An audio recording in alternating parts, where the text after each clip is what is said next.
Alors, au cours de cette vidéo, je vais vous montrer comment construire une surface à partir de la fonction surface remplie. Donc la fonction surface remplie aura besoin d'une surface de raccord, c'est-à-dire une zone limite, qui qui pourra s'appuyer sur des courbes de contrainte. Alors on va voir tout ça au cours de la vidéo. Je sors de cette fonction. Donc la première des choses que je vais faire, c'est que je vais tracer une première courbe qui passe par le plan de face. Je demande la création d'une esquisse dans le plan de face, je demande une vue normale A. Je vais donc créer maintenant cette ligne-là. Vous voyez, cette ligne-là qui est courbe. Pour ça, je vais utiliser une ligne de construction que je vais coter. Alors l'idée, c'est que cette courbe de construction, en fait, elle soit à peu près dans l'axe de ma courbe. C'est-à-dire que le point soit à peu près dans le prolongement de ma courbe. Donc si je vois que c'est un petit peu trop, je baisse, je fais 7, ouais, ok, je suis à peu près content de moi, je reviens, je retrace, j'appuie sur la touche S pour faire apparaître mon menu contextuel, une ligne de construction que je vais tracer de manière euh, complètement aléatoire. Avec la touche CTRL, je sélectionne cette première ligne, je sélectionne cette deuxième ligne, et je demande, lorsque je lâche la relation d'égalité, la touche CTRL, une relation d'égalité. J'ai donc demandé à cette ligne d'être égale à celle-ci, qui est pilotée par la cote qui est là. Ensuite, je vais tracer une troisième ligne qui part par le milieu. Je considère que ma souris est à peu près symétrique. On va partir à partir de là. Je redemande une vue normale A puisque j'ai bougé. Je vais coter. Voilà, à peu près 15. Hein, mon point, il faudra qu'il soit là. Je vais demander la création d'un arc de cercle par 3 points. Là. Et là, je l'ai trouvé. Ensuite, je sélectionne le point milieu de cet arc. Touche CTRL, je sélectionne le point qui est là. Je leur demande d'être coïncidents. Je valide. J'ai ma première courbe. Je prends ensuite le plan de dessus sur lequel je demande la création d'une esquisse. Je demande une vue normale à cette esquisse et je vais m'attacher à tracer ce contour-là. Pour ça, je vais utiliser une ligne de construction qui va me permettre d'avoir mon troisième point. Je vais partir d'une spline qui part de ce point, qui passe par ce point, qui passe par ce point. J'ai construit une spline. Alors une spline, en fait, se caractérise par des poignées que je fais apparaître lorsque je clique sur cette spline. Les poignées, je vais pouvoir ici jouer à la fois sur l'orientation de la tangente, mais aussi sur la longueur de la tangente. Donc je clique sur le petit losange. Je demande une verticalité. Je clique sur ce losange, je demande une verticalité. Je clique sur ce losange, je demande une horizontalité. Et l'idée maintenant, c'est d'arriver à euh, approcher au plus près ma courbe. Là, la courbe qui est là. Voilà, de m'approcher au plus près. Alors pour ça, j'ai une petite astuce aussi. Clic droit sur la spline. J'affiche le polygone de contrôle. Voilà, donc ça c'est quand même un outil qui est assez sympa pour pouvoir contrôler ma spline. Vous voyez, là, je suis à peu près bon, quoique c'est pas terrible. Ouais, voilà. Ici, on va par exemple essayer de voir un petit peu ce que ça donne là. Non, pas terrible. Je vais me servir de poignées plutôt pour essayer d'ajuster ma spline. Voilà. Ouais. Je suis à peu près content de ce que j'ai fait. Peut-être réduire un petit peu là. Voilà. Ok. Donc à partir de là, je peux éventuellement donner. Voilà. Donc 91. Ici, là, on est à 86. Je vais prendre 87, des chiffres ronds. Voilà. Je repositionne mes codes, les avoir au plus près. Ok, je zoome. Et puis là, bah, par exemple, je sais pas, moi, on est à 234. Je vais mettre 235. Voilà. J'ai quelque chose qui est pas mal. Je vais pouvoir ensuite symétriser mes entités. Alors, avant de symétriser, il faut que je trace une ligne de symétrie qui est une ligne de construction. Je la trace. Voilà, elle est présente. Elle est sélectionnée, elle est bleue. Symétriser l'identité. Attention, c'est la ligne 7 qui est sélectionnée. Voilà, je la supprime. Je la sélectionne et je sélectionne ce que je veux. Voilà. Ok, je sors. Je me retrouve de l'esquisse. Je me retrouve avec une esquisse, un arc de cercle et cette ligne-là. Je vais donc demander la création d'une courbe projetée qui passe par là et par là. On valide esquisse sur esquisse. Première esquisse, deuxième esquisse. Voici la courbe intersection de ces deux esquisses. Je valide. Ok. Ensuite, on va passer sur le plan de nouveau de face. Demander la création d'une esquisse. Se mettre vue normale A. Voilà. À partir de là, on va tracer une ligne de construction qui part du milieu et qui va rejoindre ceci. Ça sera le point haut de ma ligne. Moi, l'idée, c'est de refaire une courbe qui, vous voyez, qui passe par là.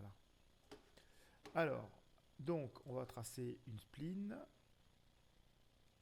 Voilà, qui passe par là et par là. Échappe. Voilà. Alors, je vais tracer une ligne horizontale, une ligne de construction qui me servira de support pour orienter mes splines. Vous allez comprendre dans 2 minutes. Je clique sur ma spline pour faire apparaître mes poignées. Je prends ma poignée, je la déplace et je vais orienter ma spline par rapport donc à l'horizontale. 45 degrés. Ici, de l'autre côté, pareil. Échappe pour enlever l'outil cotation. Je sélectionne ma spline, je fais apparaître la poignée. Je clique sur le losange. Je clique sur l'outil cotation et je cote mon orientation. 45. Voilà. Donc l'idée maintenant, ça va être de jouer. Voilà, donc là, ici, je vais mettre par exemple 60. Je crois que c'est un peu gros. Je tape sur 50. J'affine un peu, encore un petit peu trop important. 45. Je colle 40. Alors, passe en 40, 40. Voilà, je colle à peu près, je valide bientôt. Je prends mes 35. Alors, pas 353, mais 35, bien évidemment. Voilà, je suis à peu près content de moi, je valide. Donc, à ce stade, en fait, avec ça, on pourrait utiliser l'outil fonction remplir. Donc, surface remplie, je pourrais passer par là et je demanderai, voilà, vous voyez, la création d'une courbe. Alors l'idée, vous voyez, c'est que moi j'aimerais avoir quelque chose de plus bombé à ce niveau-là. Voilà, c'est-à-dire que si je viens là, par exemple, en vue par rapport à ce plan-là, voilà, j'aimerais avoir quelque chose qui soit un petit peu plus bombé, vous voyez, à ce niveau-là, là, hein, puisque vous voyez, ma courbe, elle doit aller là, ici, là. Donc je vais valider, je supprime, j'en ai pas besoin. Je vais créer des courbes supplémentaires qui vont m'aider dans la construction de ma surface remplie. Alors, je m'oriente. Ok, je zoome. Voilà, je suis bon. Voilà. Alors, je vais donc tracer. Là, il me manque un plan d'esquisse. Je voudrais un plan d'esquisse qui passe par le milieu. Alors, pour le moment, j'en ai pas, hein, puisque j'ai le plan de droite qui est là, le plan de dessus, le plan de et le plan de face. Voilà, je vais prendre par exemple mon plan de droite et en utilisant l'outil plan de l'onglet fonction, je vais créer un plan qui soit, alors pas comme ça, je ne vais pas le créer comme ça, je vais afficher mes courbes, là, celle-ci, voilà, et je vais créer un plan qui passe par là et qui passe par là, je valide, ce plan va me servir de base pour créer une esquisse. Donc je demande la création d'une esquisse sur ce plan, je demande une vue normale à ce plan, et alors pas comme ça, hein, voilà, je vais plutôt rester en 3D, et je vais utiliser l'outil, alors pas split, hein, c'est pas la peine, arc de cercle par 3 points, 1, 2 et 3. Voilà, je le trace au hasard, vous voyez, hein. Donc l'idée, avec la touche CTRL, je sélectionne ce point, je sélectionne cette courbe guide, je demande un point de rencontre, je fais pareil de l'autre côté, toujours avec la touche CTRL. Je sélectionne le milieu, je le fais apparaître ici. Et je le sélectionne avec la touche CTRL. Je coïncide Et j'ai donc tracé ma première courbe. Vous voyez, donc à ce niveau-là, si je fais valider, je vais pouvoir ici déjà avoir quelque chose de plus fin au niveau de ma surface. C'est-à-dire que si j'utilise l'outil surface remplie, que je demande la création d'une surface remplie passant par cette courbe de contact, je passe par là et je passe par là. Vous voyez, j'ai quelque chose déjà de beaucoup plus sympa. Voilà, je vais avoir quelque chose de plus bombé. Ok, ça ne me satisfait pas encore complètement. Voilà, alors. Ok.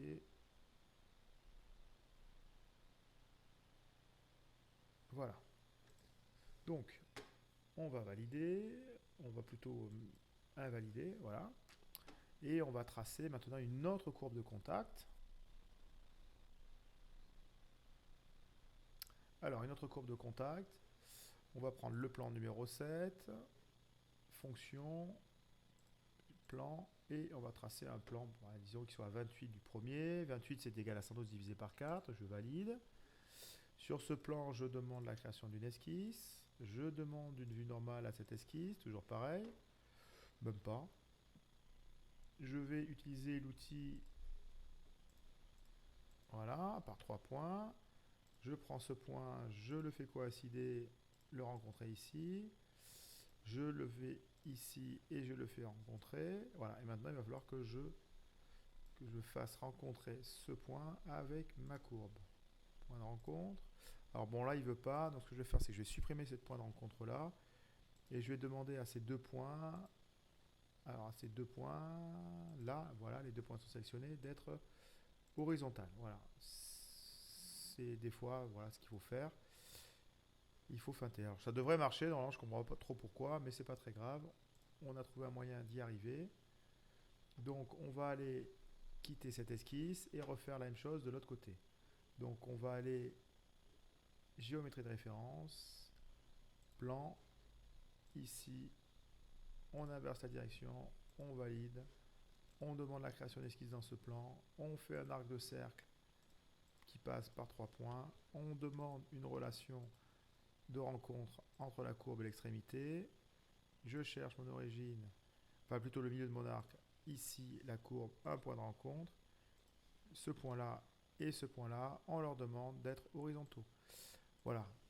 Donc là maintenant on a un peu plus de choses, on va pouvoir voir ce que ça donne, surface remplie, qui passe par là, avec comme courbe guide celle-ci, deux contraintes, celle-ci, celle-ci et celle-ci. Voilà. Donc le logiciel, on peut demander, vous voyez ici, d'avoir l'affichage des zébrures et d'avoir un maillage, voilà, plus important. Vous voyez, voilà. Voilà un petit peu notre surface.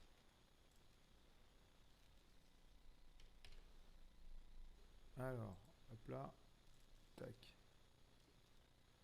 Voilà. Voilà, c'est pas trop mal. Donc on a notre première surface.